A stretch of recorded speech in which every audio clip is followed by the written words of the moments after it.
Topical issues in the name of Deputy Jonathan O'Brien. To the Minister for Education and Skills, the need to address the high costs of back-to-school obligations for parents. You have 4 minutes, Deputy O'Brien. Thank you, Cathaoirleach. Minister, this is an issue that we raise at this time every year. Students are no sooner out of school and their summer holidays when parents are worrying and fretting over the cost of sending them back to school in the end of August and the start of September. You may be aware of the recent publication of a survey by the Irish League of Credit Unions, which indicate just the financial pressures that parents find themselves under to send their kids back to school. Now, while there was some positives within that report, and I will acknowledge those positives as well, Minister. For instance, the cost of sending a primary school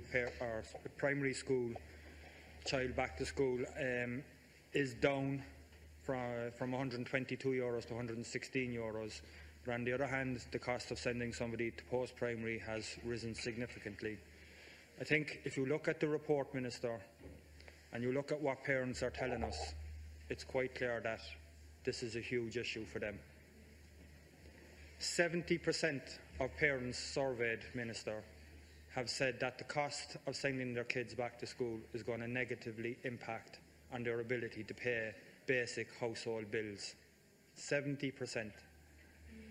16% of families who responded said that in order to send their kids back to school, they are going to have to sacrifice, and I quote, spending on food to meet those costs. 16% of families in this state sending kids back to school are now facing a situation where they have to reduce their grocery bills in order to meet back to school costs. Minister, the Education Committee has looked at this. We've put forward recommendations on this, and while I agree, Minister, with you on many occasions, I said from the outset, when I think that you're not doing enough to tackle an issue, I will call you out on it. And on this particular issue, I think you are doing not enough.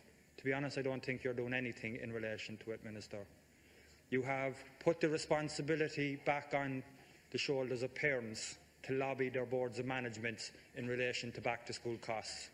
That is just simply not good enough, Minister. I believe, and the Oireachtas Committee believes, and the Library Research Unit, which did a research paper for me, states that you have statutory powers under the Education Act 1998 to make recommendations on this issue or any other issue which affects schools. In fact, a previous Fianna Fáil minister in 2008, I believe, made recommendations on the issue of school uniforms. And school uniforms is a huge cost, one of the huge costs in sending kids back to school, Minister. Not only have we the cost of school uniforms, we have the cost of school books. On top of that, then, we have voluntary contributions, which are averaging about €112. And in my opinion, and in my experience as a parent, many of these voluntary contributions are not voluntary at all. Students who do not pay voluntary contributions do not have access to lockers, do not have access to libraries, and do not have access to school facilities in many cases. There is nothing voluntary about these contributions. And the reality is, Minister, over the last number of years, we've seen a decrease in capitation grants going to schools. We have schools now who are trying to operate on less funding with more students, and they're not able to make ends meet. And the burden is falling back on the shoulders of parents, Minister, and you need to tackle this issue head on.